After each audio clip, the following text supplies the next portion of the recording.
রাধে রাধে। শুভ সকাল বন্ধুরা।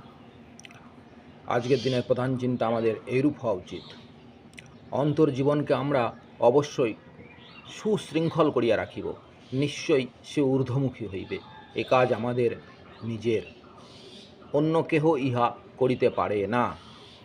আমার এ ফুলের বাগানে বসে থাকি আমি, বাক্যহীন বিস্ময়ে অবাক, নগ্নপাদে হাঁটি আমি অতি ধীরে ধীরে, এ যে মোর পূর্ণ তীর্থভূমি। মানুষ যদি তাহার চিন্তাধারা বা অনুভূতিকে অগ্রাহ্য করিয়া চলে, তবে সে হঠাৎ একদিন আধ্যাত্মিক জীবনের আশীর্বাদ লাভ করিতে পারে না।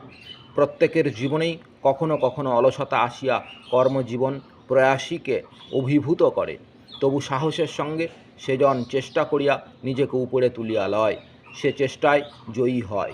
যদি তোমার আগ্রহের অভাব হয়, সে অভাব দূর করো।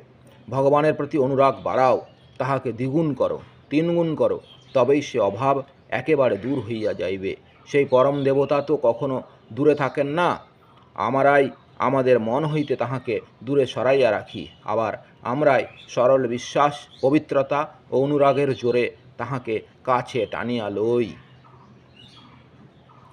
আজকের দিনের প্রার্থনা এইরূপ হওয়া উচিত।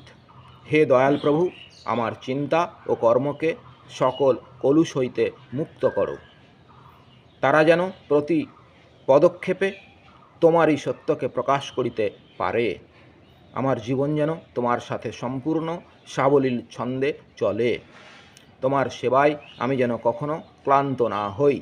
তোমার প্রতি আমার ভক্তি ও অনুরাগ যেন কদাচিৎ হ্রাস না পায়। রাধে রাধে।